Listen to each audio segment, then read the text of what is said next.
Olá a todos, sejam muito bem-vindos. Vocês estão visualizando essa live por fora, ela vai estar disponível no IGTV, a live de hoje, 23/7/2020, com a doutora Renata.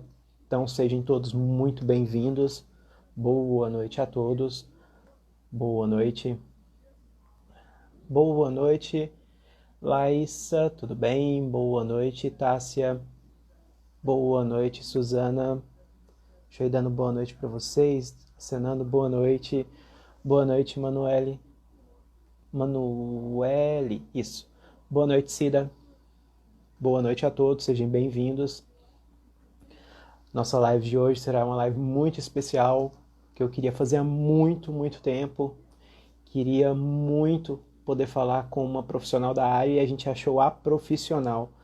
Com a ajuda da Raquel, a gente acabou conseguindo contato com a doutora Renata, professora mestre aqui da UFG. Vamos aguardar ela entrar. Vilária, tudo bem? Boa noite. Boa noite a todos. Sejam bem-vindos a mais uma live. Vamos aguardar a entrada da doutora. Deixa eu só verificar aqui se já aparece. Não, ainda não aparece, mas já já ela vai entrar. Enquanto isso, hoje são exatamente agora 19h01 do dia 23 de julho de 2020. Ó, não errei a data, tá legal. Hoje eu não errei a data, a doutora já chegou. Vou acenar para ela, vou convidá-la já. Olá, doutora, seja muito bem-vinda. Vamos iniciar.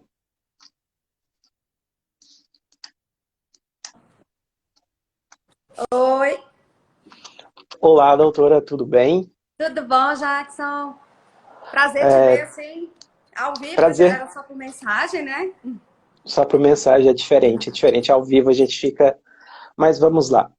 Primeiramente, eu gostaria de agradecer você ter aceito o convite de estar aqui hoje.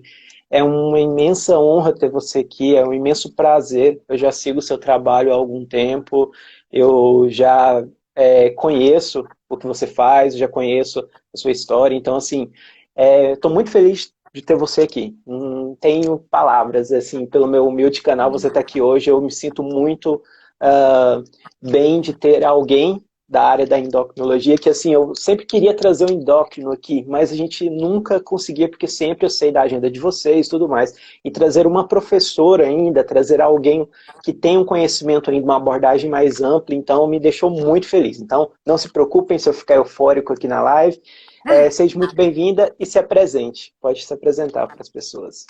Eu que agradeço, Jackson, um carinho enorme. Nossa, agora eu fico assim, meu Deus, nasci em tantas expectativas, né? Bom, então, meu nome é Renata, eu sou aqui de Goiânia, mas eu fiquei muito tempo fora, fiz faculdade lá em Uberlândia, na Federal de Uberlândia, me formei em 97, aí eu fiz pediatria, residência de pediatria primeiro, depois eu fiz endocrinologia pediátrica. Aí falei, não, quero voltar para Goiânia. Voltei para Goiânia e aqui eu fiz mestrado em genética na PUC Goiás e terminei agora o doutorado tem poucos dias, ainda tem que fazer algumas coisinhas aí na parte de genética da obesidade infantil. Adoro estudar, dar aula, cada dia eu invento mais uma coisa para fazer e acabo estudando não só aquela dentro da caixinha, aquilo que está só nos livros e que é muito tradicional de fazer. Como você me segue no Instagram, você já tá ligado nisso, né? Sim, sim. Eu vejo que você é uma pesquisadora nata. Quando a gente fala de Curiosa. uma pessoa curiosa, né, igual você está falando, uma pesquisadora nata, a gente vê justamente características que você vai atrás, vai a fundo de pesquisas, que hoje no Brasil às vezes a gente fica um pouco bitolado a esperar a transliteração de informação e conteúdo, enquanto vocês, como profissionais, conseguem já, quando vão atrás, trazer uma informação mais rica e cheia de detalhes. Então, seja muito bem-vindo, eu sou Jackson Marçal, né, eu não preciso me apresentar muito bem para você, tenho 30 anos, Não, mas eu quero que você apresente também, assim, agora eu tenho que me apresentar? agora você se Vou apresenta, apresentar. claro. Vou apresentar. Sou Jackson Marçal, tenho 30 anos, sou formado na área de humanas, tenho formação também na área de tecnologia, na informação. Aí fiz várias especializações na área de mercado, inteligência de mercado, na área de marketing. Fiz especializações básicas, técnicas, tecnológicas das mais variadas mais variados aspectos. Tenho noções de pesquisa de mercado centralizado, geolocalização, geofusion, ferramentas aí de aprimoramento para somar com pesquisas científicas também. Depois eu fiz outras especializações na área de aba, para aprimorar na área do autismo. Sou autista com diagnóstico tardio, tive o diagnóstico com 25 anos, aí, na média de 25 anos, então tem 5 anos com o diagnóstico já. Tive diversos problemas no decorrer da vida, teve momentos que eu queria me internar, me achei louco em momentos, teve um processo aí que eu fui todo ajustado com uma boa bancada médica profissional. Passei, dentro das minhas dificuldades no processo de diagnóstico do autismo, eu passei por vários profissionais. E um dos que me chamou muita atenção e me ajudou muito foi o endócrino. Por isso que eu gosto muito e vou muito a fundo.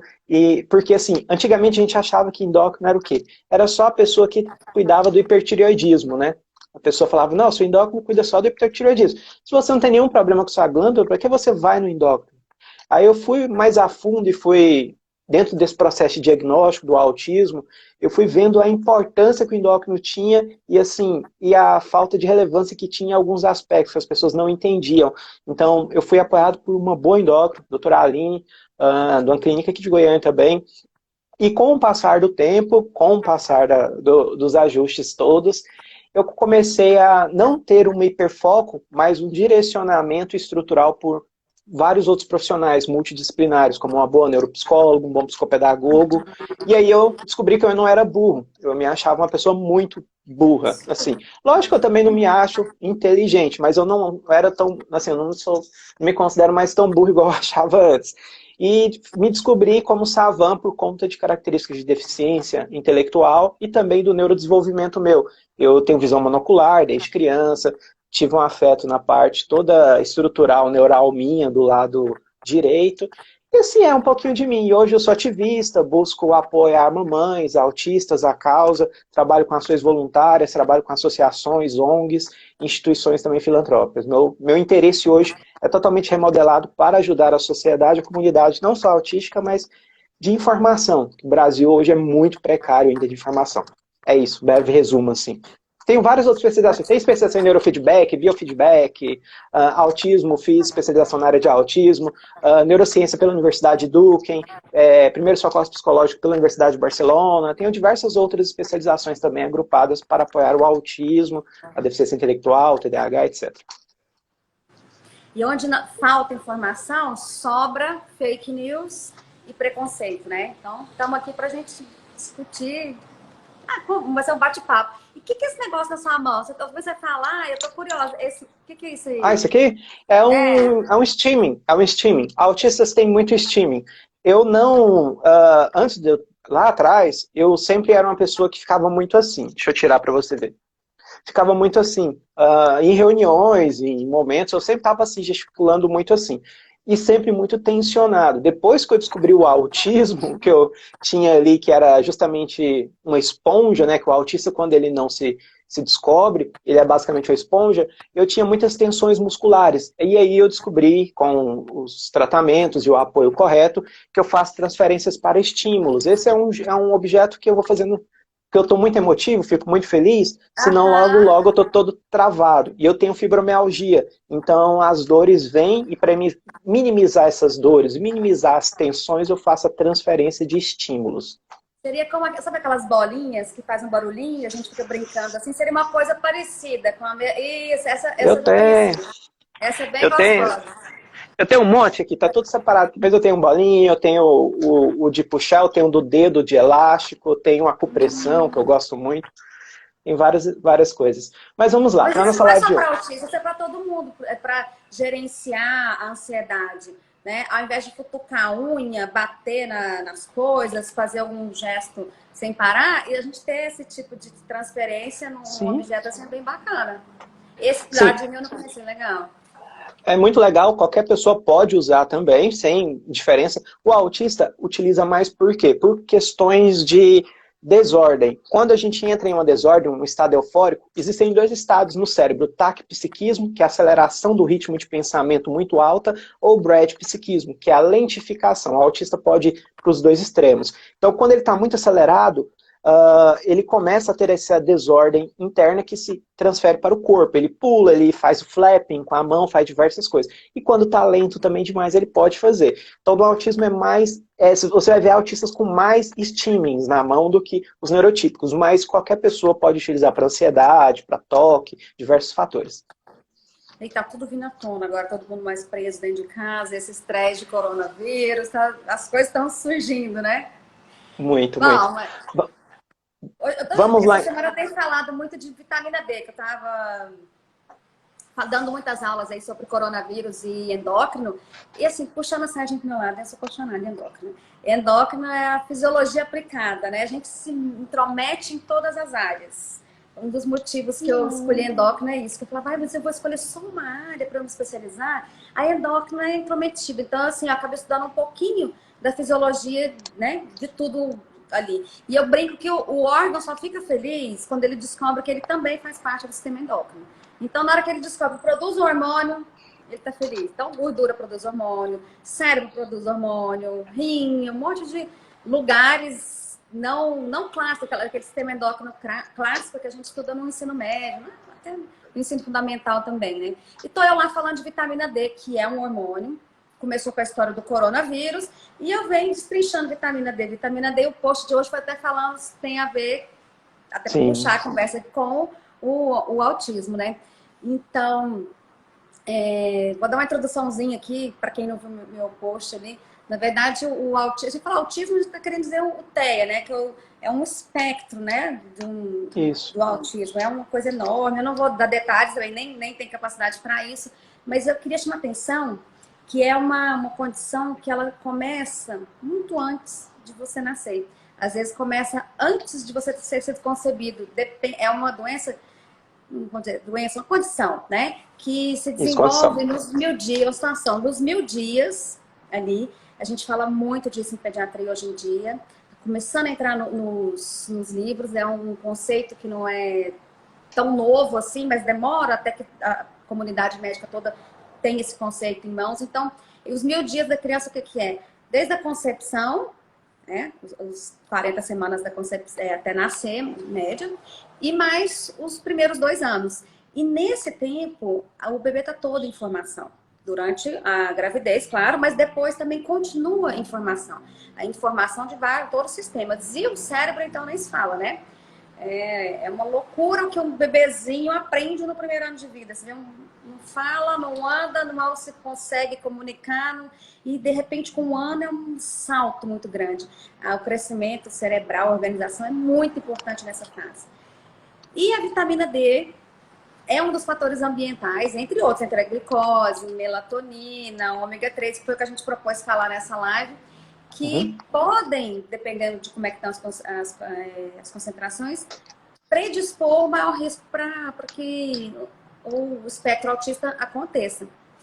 É como várias doenças importantes, como diabetes, obesidade, que é uma coisa que eu estudo muito, né? Não tem uma causa.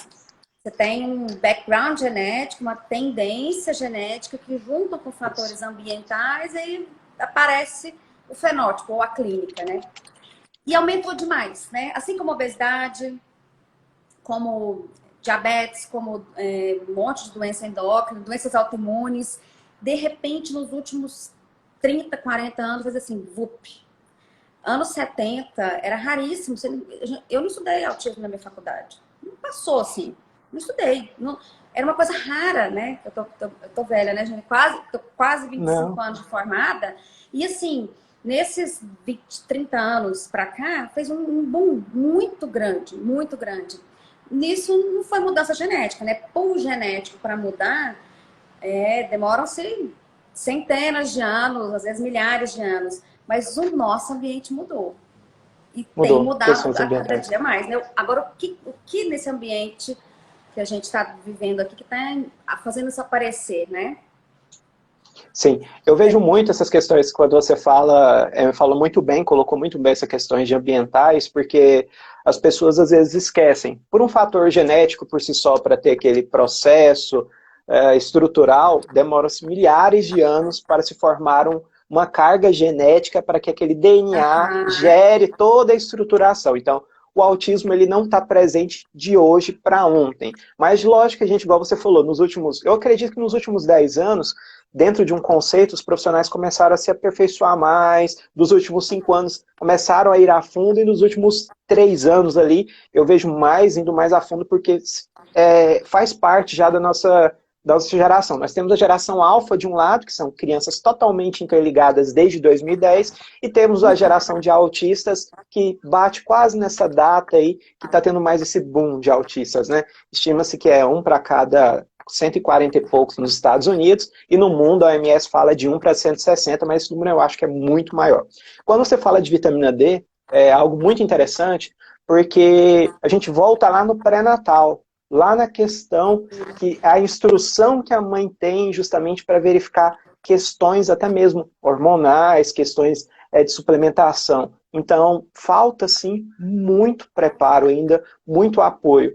O Brasil, as pessoas falam, mas todo mundo faz pré-natal pelo SUS. Não é bem um pré-natal pelo SUS. Você tem que ter toda uma verificação e um histórico. Hoje, o que você vê muito de mamães e grávidas, você vê falta de vitamina, você costuma ter essa percepção no seu dia a dia, em estudos, ou quando você teria o acesso à área clínica? Sim, sem dúvida. E veio uma cultura, né, de medo do sol, de super se proteger do sol, tanto por uma questão de reduzir risco de doenças de pele, de câncer de pele principalmente, e também por causa de estética. Realmente, sol em excesso vai te causar mais ruga, envelhecimento precoce e tal. Mas é pulou para o outro extremo, que assim, as crianças ficam muito protegidas do sol, né? Tá todo mundo, mas falando mais de criança porque é mais minha área. E então, mesmo a gente tendo esse tanto de sol disponível, as crianças, os adultos também, a gente brinca indoor, a gente faz exercício num lugar fechado. Ainda mais agora com a pandemia, né? Mas já tava, a culpa não é da pandemia, já estava assim antes. Vou sair na rua, primeiro o filtro solar, passa o filtro solar, então a exposição ao sol está muito, muito pouca. Então, os níveis de deficiência de vitamina D subiram muito no mundo inteiro. O Brasil acompanhou isso, né? É, claro, tem também outros fatores, né? Para não deixar você produzir a vitamina D. Então, primeiro que a gente não fica longe do sol, a gente, excesso de cuidado, assim, o sol é do mal, não é bem assim. Poluição, né? Que infelizmente está começando a ter aqui também. Claro que os países que têm muita parte do tempo sem incidência solar, pior ainda, né? Mas a gente, há uns 12, 15 anos, começou a chamar atenção o estudo da vitamina D no Brasil também, nos países tropicais. E foi um susto, que a gente está tendo menos raquitismo do que tinha no passado, mas o raquitismo é a ponta do iceberg.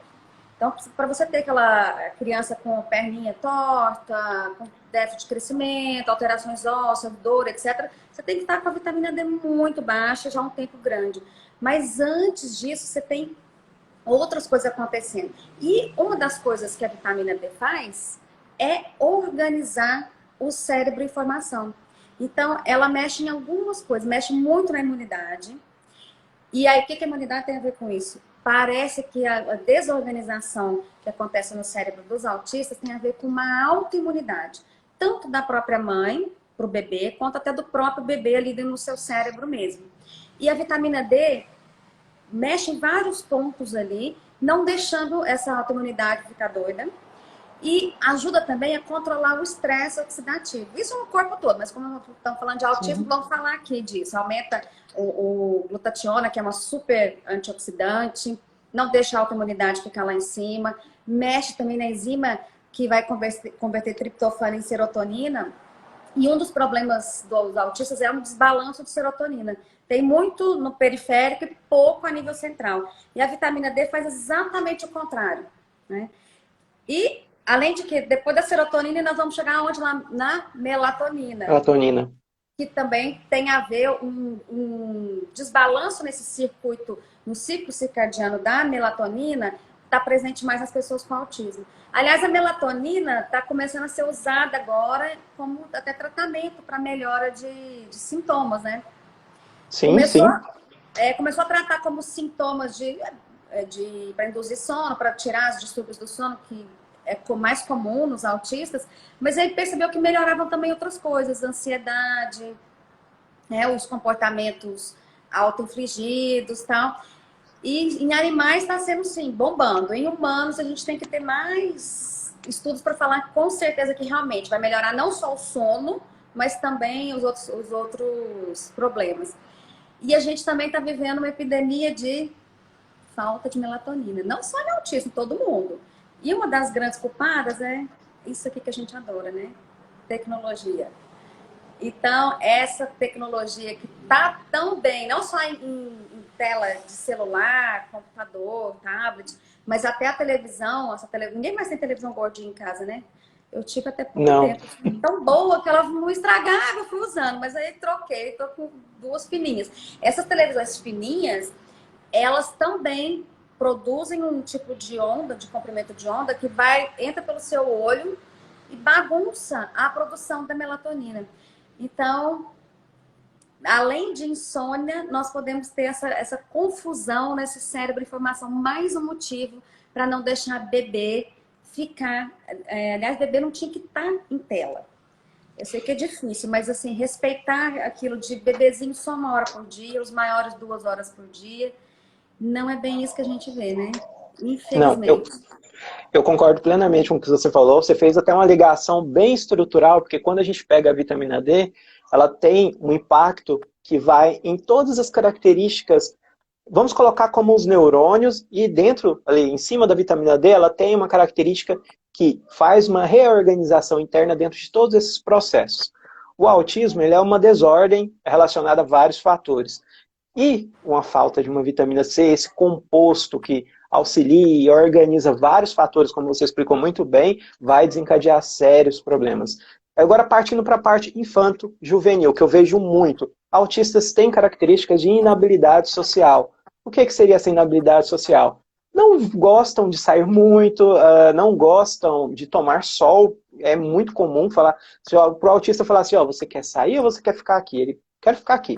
Ele não tem, assim, a gente não tem tanto...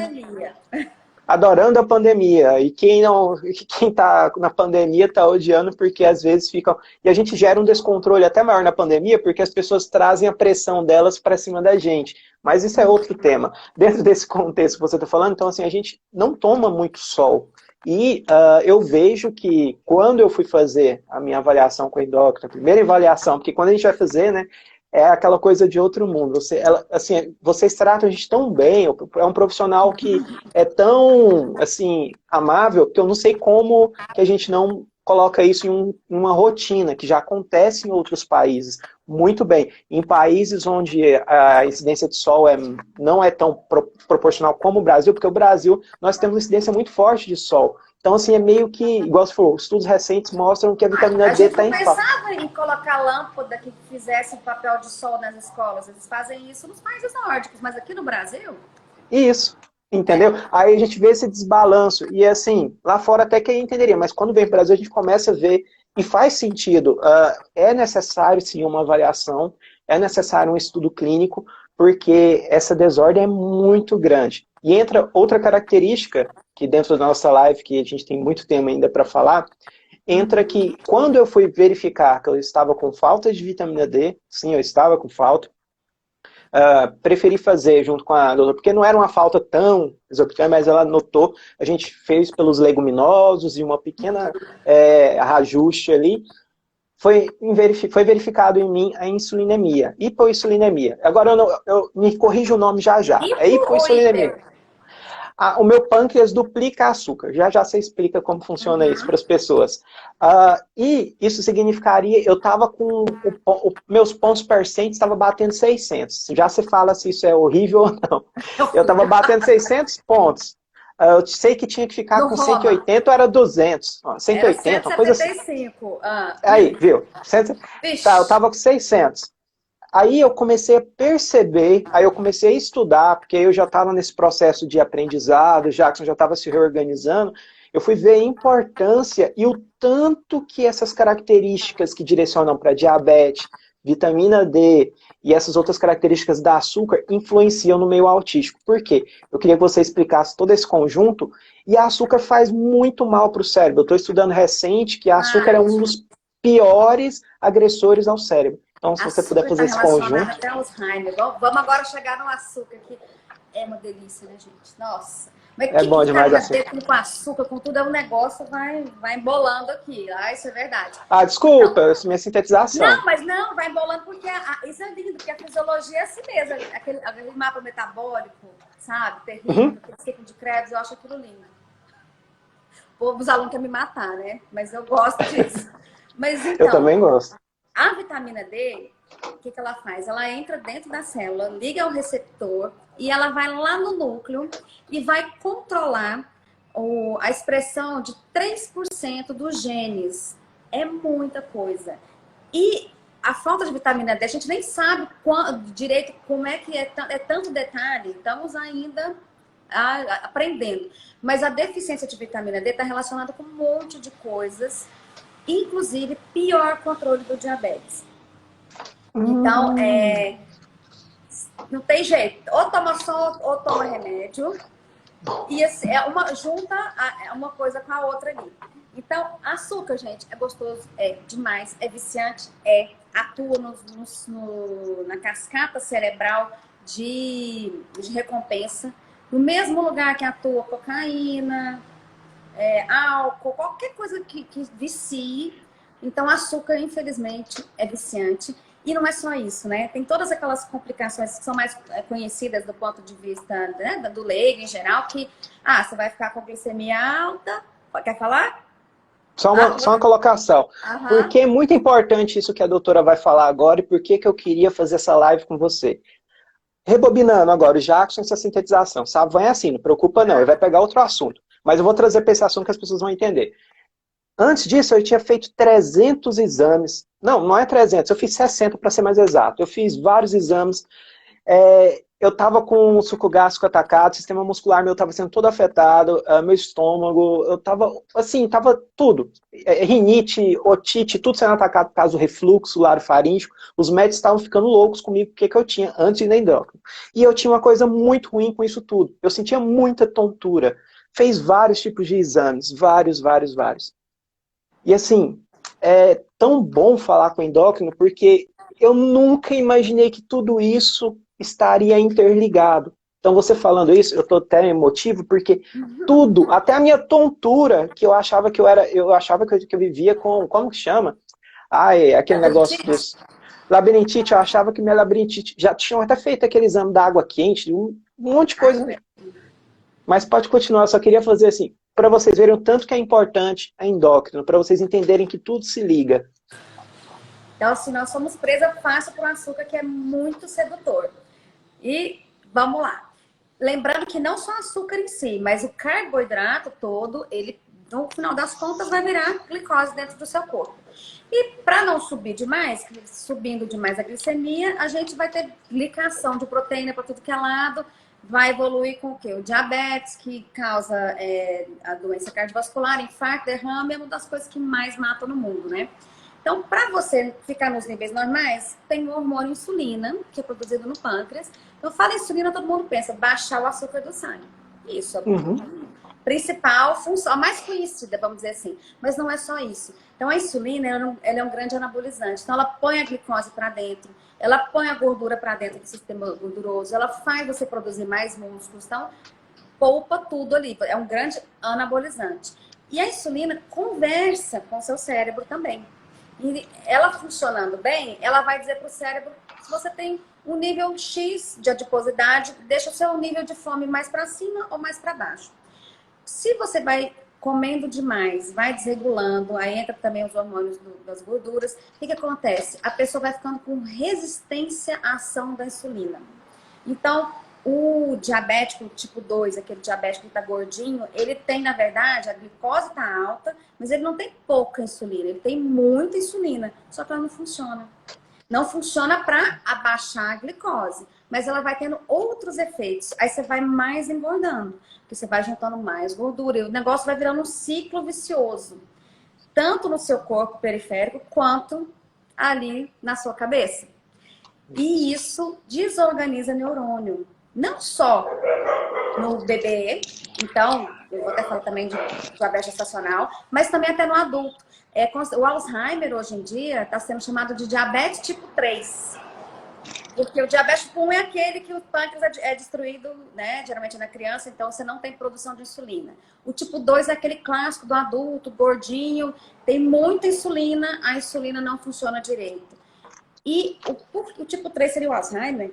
Pois é. O excesso de insulina faz mal para outros lugares também. Nos ovários, é o excesso de insulina que vai deixar você com ovário policístico. O excesso de insulina causa, assim, um monte de coisa. Faz o fígado ficar com mais gordura. É tudo muito junto. Então, é isso mesmo que a Renata está falando aqui, resistência insulínica. Então, a insulina não funciona, mais insulina é produzido, mais resistente fica e assim vai. E lá no cérebro, muito açúcar, muita insulina circulando, vai acabar juntando substâncias tóxicas. Vai glicando as proteínas. Então, as proteínas estão aqui bonitinhas. Tem açúcar demais, vai pregando nelas.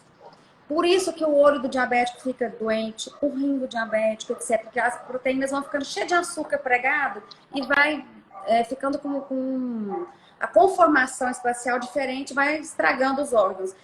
E isso estraga o cérebro também. Então, demência e Alzheimer estão ligados ao excesso de insulina, à resistência à insulina. Então, começou com dados, né, de epidemiologia, então, tem muito mais Alzheimer em diabéticos, depois tem estudos animais, então, realmente, a gente tem que controlar não só a glicemia, mas tem que controlar a glicemia com a insulina no nível beleza, sem ter esse exame Roma aí, lá nas tampas, porque senão você acumula aquela substância amiloide do Alzheimer. Claro que tudo isso, gente, você tem todas essas doenças aqui, você tem que ter um background genético, né? A gente não escolhe a doença que a gente quer ter, a gente tem aquela tendência. Você faz tem um ambiente nosso não ajuda, que é cheio de gordura por aí, de produtos industrializados super processados, muito açúcar simples, pouco sol, pouco exercício. Se a gente entrar na onda da vida moderna, nós vamos ter todas as doenças que a gente tem tendência genética. Agora a gente tem que lutar contra isso e tem que lutar lá, você que é mulher que está pensando em engravidar. Verdade. Porque, olha só que interessante, né? A hiperglicemia na própria pessoa vai lá e bagunça o cérebro. Mesmo no adulto, até que aumenta o nível de demência. Mas a hiperglicemia na mãe, durante a gravidez, ela também pode bagunçar o cérebro do bebê em formação. Se você tem um background genético de autismo e tem diabetes gestacional, essa hiperglicemia vai contribuir para a desorganização ali dos neurônios e vai lesionar as mitocôndrias do neurônio. Isso durante a gravidez. Aí o bebê os bebês de mãe diabética, eles ficam maiores, né? Eles têm o pâncreas mais desenvolvido, porque eles tentam baixar essa glicemia alta que a mãe tá mandando para eles. E aí, na hora que corta o cordão umbilical, a insulina deles está alta e não tem aquele tanto de açúcar chegando. O que esses bebezinhos fazem muito? Hipoglicemia logo no começo da vida. Então, a gente fica até olhando o pezinho, faz o HGT. E a hipoglicemia também faz mal para o cérebro. Essa hipoglicemia neonatal. E ficar de cima, que isso lesiona a mitocôndria. Senhora, quanta informação, saudável, meu povo. Quanta informação, quanta informação. Que a gente andava mais a pé, a gente tomava sol. Doutora Renata, quando eu fui na endócrina, eu estava pesando 140 quilos, né? Primeira coisa que eu cheguei... Senhora, quanto você tem de altura? 1,76. Aí você é até mais alto que a média, mas 140 é muito. Não, sim, tava obeso mórbido.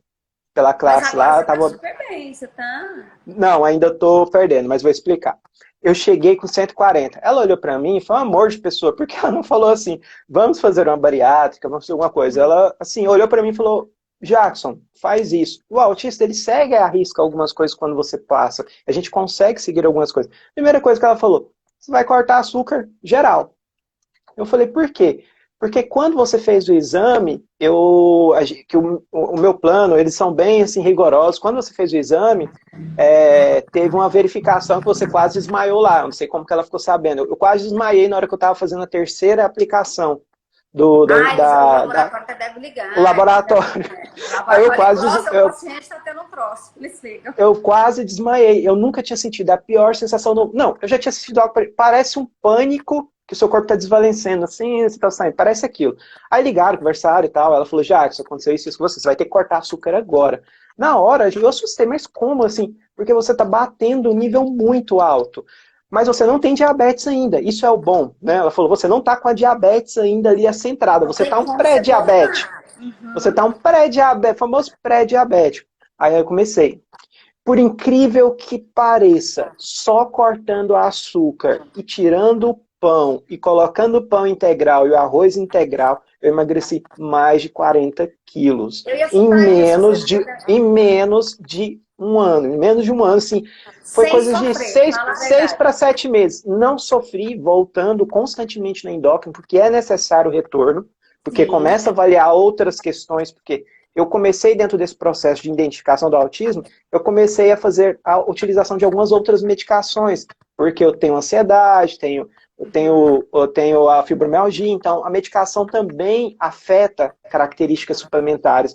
E um bom endócrino, ele consegue fazer toda uma análise periódica boa. Não que o nutrólogo não consiga.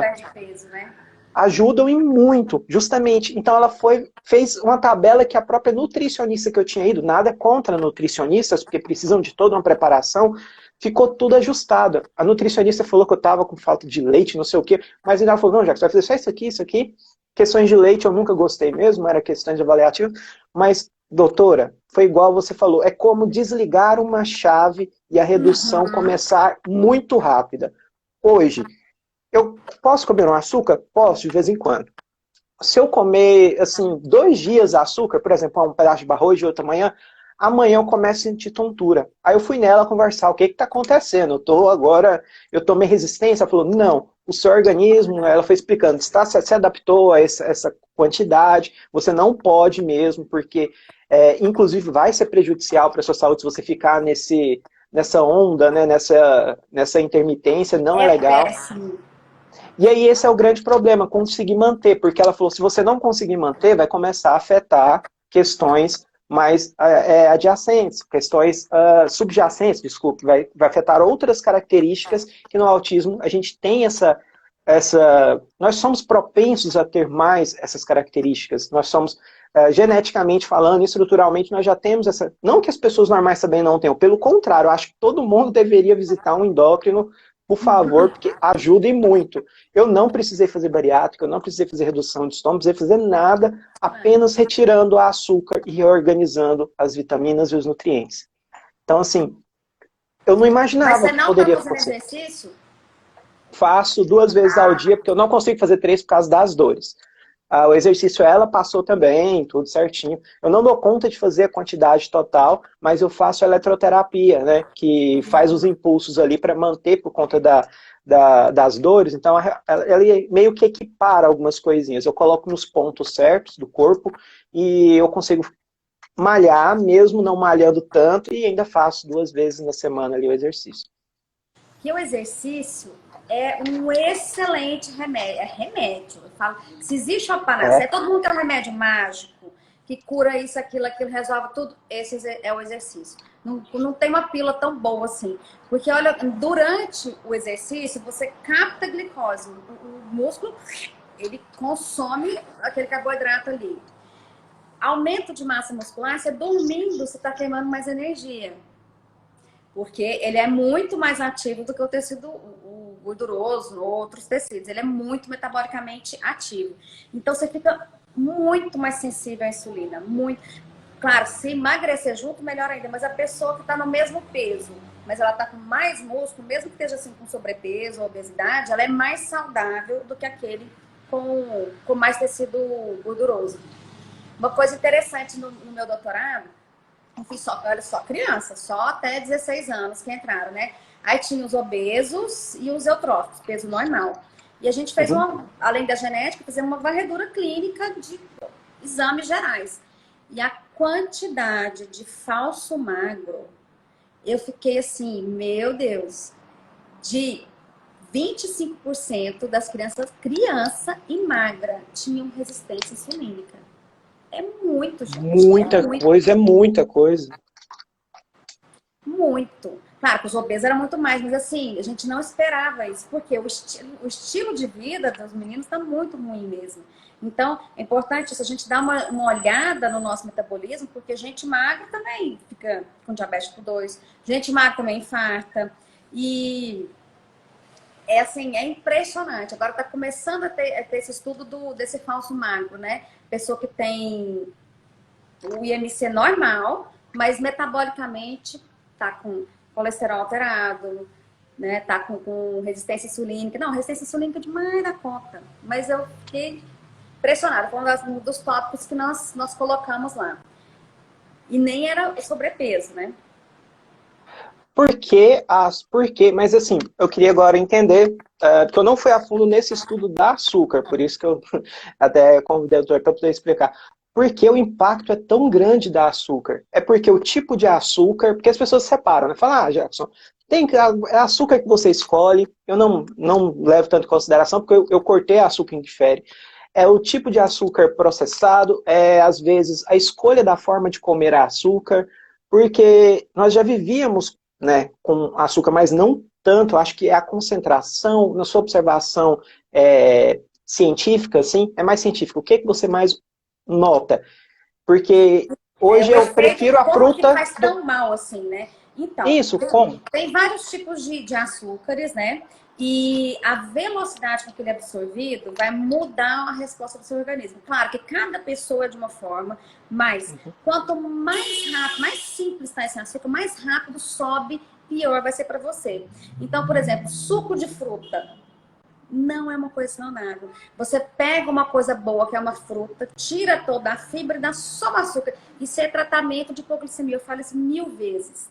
E aí, Foi o que a minha cada falou. vez que você toma um suco de fruta, você está dando um pico. Para não deixar ter pico hiperglicêmico, você vai ter que dar um pico de insulina. Você está gastando seu pâncreas. Então, a gente fala muito do índice glicêmico, mas não só do alimento, mas da refeição. Então, assim, nossa, eu hoje vou comer aquele doce que é terrível. Ok, mas aí eu antes, o que eu já fiz? Comi, eu não deixo meu doce no meio da tarde sozinho, eu comer o doce depois de uma refeição que eu comi alface, comi um monte de coisa que tem fibra, ou comi, sei lá, um café da manhã que eu coloquei uma aveia. Então, tudo isso junto vai retardar aquela subidona. Então, eu vou fazer o estrago do dia, da semana. Vou comer aquele açúcar que vai subir, não come ele sozinho, come dentro de uma refeição para não subir de uma vez. E a gente tem umas coisas que é melhor tirar da vida. Então, as refeições super, industrializadas, super Processado. processadas, hiperprocessadas, nossa, é feito para subir tudo de uma vez, né? Tem alguém me mandando no Verdade. WhatsApp que eu tô subindo os negócios aqui. Não, Então, tudo bem. quanto mais simples o alimento, melhor. Então, chupar laranja não faz mal nenhum. A frutose da fruta, in natura, não tem problema. Ela é pouca quantidade e ela tá com fibra. Então, ela não vai dar pico hiperglicêmico, não vai dar pico de insulina. Agora, aquele xarope de frutose que adiciona no monte de comida industrializada, mesmo as salgadas, se você for ler os rótulos, para Sim. realçar sabor, principalmente molhos, os salgados, eles têm açúcar adicionado. E vem com um monte de nome interessante, bonitinho, para disfarçar. Glutamato de sódio. Não sei se vocês conhecem aquele Sazon. Tem um produto dentro do Sazon que é usado em quase todos os produtos industrializados. Ele abre a papila gustativa nossa e faz com que a gente sinta mais sabor. Isso é uma bomba de açúcar. É glutamato de alguma coisa, né? É o glutamato. O glutamato, ele é um viciante. É para isso mesmo. Vocês já tiveram experiência, assim, de abrir aqueles pacotinhos aquelas porcaria? fandango, cheetos, esses trem, Uhum. é fedido. Mas se você põe na Sim. boca, você acha gostoso. Gente, isso é um negócio sem pé nem cabeça. Eu nunca gostei desses negócios, graças a Deus. Mas aí, sabe quando você tá assim no plantão? Eu experimentei isso quando tava em plantão, na época de faculdade. Eu falei assim, gente, e você vai até o final. Depois, anos depois, eu fui estudar. Por que que é isso? Porque esse glutamato, ele tem esse receptor aqui, né? A gente é receptor só para glutamato. E tem lá no cérebro. Então, ele, entre aspas, é um viciante. Então, skinny, essa coisa arada toda. Então, você come, mesmo sem fome, você vai até o final. Até o finalzinho ali. Aí, Verdade. É muito interessante o que você falou, né, Renata? Nossa, abre assim, você abre um leque gigantesco para a gente poder ter outras conversas e outros diálogos. Mas dentro de algo assim, para a gente tentar encaixar aqui e poder ir fechando a nossa conversa de hoje, você já se está não, não grava. Se passar muito, não é, grava. Eu já perdi você já está live assim. convidada para várias lives, tá? Eu sei Vamos ao vivo, que marcar. aí você não nega, aí você não nega. Aí você não Ah, pode me negar. Se você negar, eu vou postar o print aqui, que é a doutora Renata mas da eu não UFG vou me negar negou. de jeito nenhum uma simpatia Obrigado, dessa. eu tô muito feliz de você estar aqui, sério mesmo. É tanta pergunta. Uma coisa que você me faz refletir, eu acho que faz as pessoas refletir, para a gente mudar, que ainda tem tempo ainda da gente mudar a nossa forma de se alimentar. Porque o pâncreas, que é um dos mais afetados aí em todo esse processo, Coitado. é um dos órgãos que não tem como você trocar. Se é que as pessoas não sabem. O pâncreas, ele não pode ser trocado ali, não, pessoas do meu coração. Então, eu E não é sei se já existem terrível. estudos, eu não sei se já existem estudos, né, para trocar o pâncreas aí, mas até onde eu sabia anteriormente, um ano atrás, mais ou menos, quando eu pesquisei, o pâncreas a gente não substitui. Então, assim, e é um dos órgãos que faz todo o processo, tem toda essa importância. Então, o que você chama a atenção para alimentos saudáveis, vamos mudar a nossa forma de alimentação, vamos introduzir fruta ao invés do suco.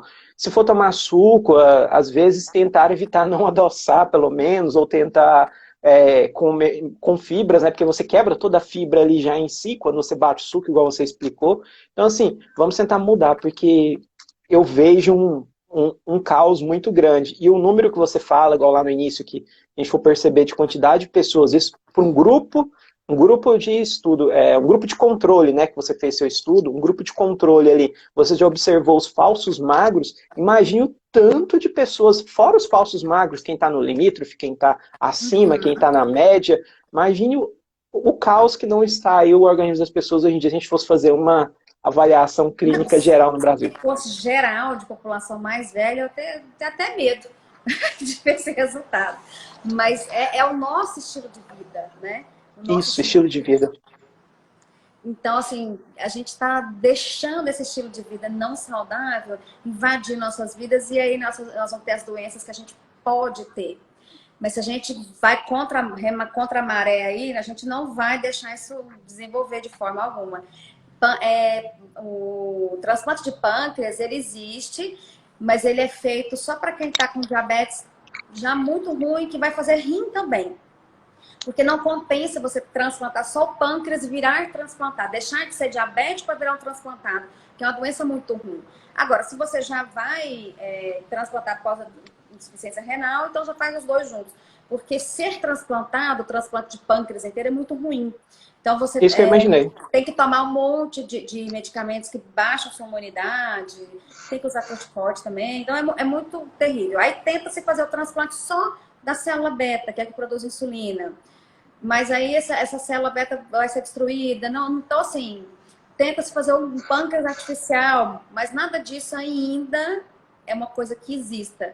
Poxa, você quer chegar lá? Não, a gente tem o nosso aqui, vamos Não, cuidar dele, né? vamos Vamos cuidar, é cuidar isso que eu dele. queria falar. No futuro a gente vai ter isso, mas Eu eu acredito quero que continuar com o sim. meu aqui. Eu também quero continuar saudável, eu quero ser o menos Elon Muskado da vida, porque o Elon Musk quer mudar todo o ser humano, né, quer introduzir inteligência e tudo mais, mas eu não quero furos na minha cabeça. Se for uma forma mais maleável, quem sabe. O que que acontece? Eu falei do pâncreas porque eu sou hipocondríaco em um nível com uma doença em específico.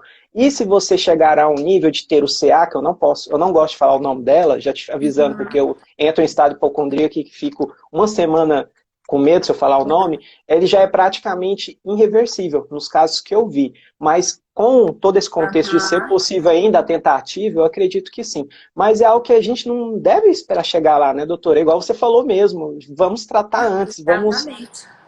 Porque é Você tem, algo... se você não gosta nem de falar a palavra CA, Não posso. vou te Não, contar. CA eu dou conta. CA eu dou Ah, tá, conta. mas é o que ela significa, não vou nem falar Isso. aqui. Eu vou te contar que praticar exercício físico reduz a incidência de 13 tipos. Depois eu vou te mostrar um 13? post 13. 13? Reduz a Eu não incidência. vi esse post. É mais antigo aí para trás. Nossa, Não, eu não tinha eu visto falo que isso não. exercício físico, o negócio é mágica. E estar É no muito bom. peso normal também, quer dizer, você ficar acima do peso, você aumenta risco de vários também. Então, exercício, ficar no peso bom, você já vai estar com o seu risco ó, lá E embaixo. outra coisa que você falou muito importante, que as endócrinas também sempre, quando eu vou, quando eu retorno nas minhas consultas, inclusive estão perguntando aqui rapidinho se você atende. Você atende também, ou doutora? Atendo no Hospital da Ah, Criança, só criança e aquele do setor adolescente. sul? Aquele do Isso, é setor aquele sul? antigo, aquele da Rua Aí, ó, 86, mas eu então. atendo no prédio novo que é só consultório, separado. Aí, ó, Pedro, ela atende no Hospital da Criança ali na 85, com a... ali perto da praça do... É, aquela perto praça lá da que eu esqueci o nome. Justiceira, na Eu sei 107. chegar, assim, mas é lá, ela atende lá, muito bom. Tem muita gente agradecendo, falando que você é maravilhosa, parabéns, doutora. Doutora, você tem um conhecimento ímpar. Por isso que eu trouxe, gente, eu trouxe a pessoa, eu trouxe a doutora, por isso que eu já Ah, venho namorando imagina. há tempos essa live, entendeu? Então, assim, deixa eu aproveitar aqui ela aqui também, vocês aproveitem aí que eu aproveite cá. Doutora, tem gente mandando aqui, ó, doutora, você tem um conhecimento sensacional, poderia fazer palestras. Você já faz, né, doutora, também, eu acho, E eu faço quando tem... muitas aulas, sei que eu sou professora, Ai, e eu tenho meu canal do YouTube. aí, Inicial, tô chegando com 29 vídeos só, mas tem bastante coisa lá. E tem uns que são aulas mais para profissional de saúde, eu coloquei um estetoscópio, mas tá aberto a todo mundo. Mas é mais longo, tem uma linguagem mais técnica. E tem os que não tem o estetoscópio, que são na linguagem para leigo. Lá tem mais coisa uhum. de crescimento e puberdade. Um pouco de É, coronavírus, né? Claro. doutora, você tocou o fundo. Eu acho que uma falou que acho que é a questão do açúcar. Outra, caramba, doutora, quanto aprendizado. É muita gente agradecendo você aqui. Não Nossa, vai que dar para ler bom, todas as gente. mensagens. É muita Valeu mensagem. demais. Ah, que Dentro legal. disso, doutor, eu não esqueci, eu vou puxar de novo aqui o tema. A gente, para finalizar só essa questão do IMC. Eu fui na minha endócrina e falou, Jackson, não fique focado só no IMC. Foque no exercício, porque um dos grandes prejuízos quando você passa ali dos 25, 30 anos é o que você tinha falado antes, que é a questão da massa muscular e da perca dessa massa muscular, da gente não conseguir depois repor e isso influenciar negativamente diversos fatores. Eu queria só que você falasse um pouquinho sobre o IMC, para a gente não ficar preso, que os Uhum. endócrinos conseguem explicar isso muito bem, e dessa massa, que dá tempo ainda, a gente tem ainda 7 minutinhos. Vamos lá, vamos sintetizar. Então, o IMC é o índice de massa corporal, é aquela conta, né, do peso sobre o quadrado da altura. E é diferente a interpretação de adulto e criança. Então, ela não fala exatamente a composição corporal, mas a gente usa muito, porque assim, é um dado que é universal, a gente compara trabalhos, tudo. Então, é dividido, né, em normal, sobrepeso, obesidade nos vários níveis, etc. Mas você pode ter uma pessoa com sobrepeso e ela tá, na verdade, ela tá com mais peso do que a média, porque ela é super malhada, então ela tem muito músculo. E você pode ter uma pessoa com sobrepeso e ela tá bem barrigudinha e ela funciona como um obeso, porque ela tem muita gordura aqui. Então, mais importante do que só o número estanque é você ver a sua composição corporal, como que você tá, né? Então, tem a ver também com se você tem ossos mais largos ou menos largos. Então, tem que fazer uma avaliação geral, com certeza. E, realmente, depois de uma certa idade, se a gente não cuidar, vai perder músculo. E vai perder osso também. Osso, você faz o pico da massa óssea na infância e adolescência. Depois você só mantém. Você só vai ganhar osso e tomar remédio. Então, é importantíssimo o estilo de vida. Lá e entra um monte de coisa. Exercício, comida direito, cálcio, vitamina D de criança e adolescente, né? Adulto. também, mas mais para manter. E o que que faz você ganhar músculo? É musculação. Ou exercício de força. Você tem que fazer os dois tipos. Alguém até mais antes tinha comentado que tipo de exercício. Você tem que ter os dois tipos, né? O que acelera mais o coração, a ergometria, te dá capacidade cardiovascular. Aliás, três, né? A flexibilidade a gente tem que sempre fazer também. Mas eu preciso não necessariamente musculação, se bem que musculação é muito eficaz. Em pouco tempo você tem muito resultado. Ou você usar o próprio corpo como peso, também funciona super bem. Mas são exercícios resistidos para você ganhar mais massa. Porque senão vai perder. Tem gente, inclusive, é muito comum mais no idoso, que é obeso, apesar de ter pouco músculo. Então, o IMC às vezes está até no normal, no sobrepeso, mas a pessoa tem muita gordura, o peso não está nem tanto para cima, assim, o tanto de massa magra que perdeu, de osso e músculo. Então, é a sarcopenia do obeso. Falta o tecido magro e sobra o tecido gordo.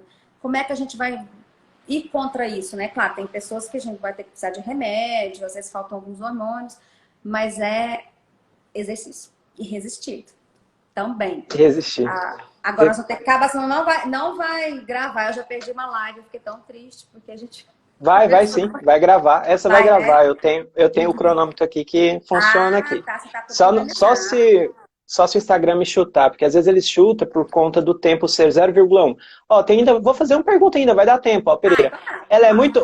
pergunta não, ó, Pereira, ela é muito boa mesmo. E queria muito iniciar com meu filho de 10 anos na endócrino, mas ainda não conheci nenhuma como você, doutora. Nossa! Obrigada, gente. Nossa, eu falei que você é a doutora.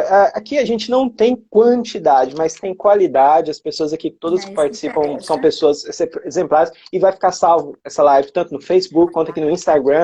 Depois a gente replica. Você está convidado. Eu queria falar sobre lipídios, eu queria falar sobre mais carboidratos. Tem muito tema que com certeza você consegue abordar muito bom. Então, assim, eu gostaria primeiramente de agradecer você, agradecer o seu tempo. Eu sei que nesse tempo de pandemia tem muita coisa, muitos ajustes, os trabalhos são até mais intensivos. Às vezes a gente acha que o professor não está trabalhando, pelo contrário, está trabalhando, estudando, pesquisando. Pesquisando ciência, medicina. Essa doutora, ela está a 1000 por hora. Então, assim, eu sei do seu tempo, muito obrigado, agradeço de coração. Deixo aí 1 minutinho e 20 para você se despedir, fica à vontade. Eu que agradeço, que simpatia.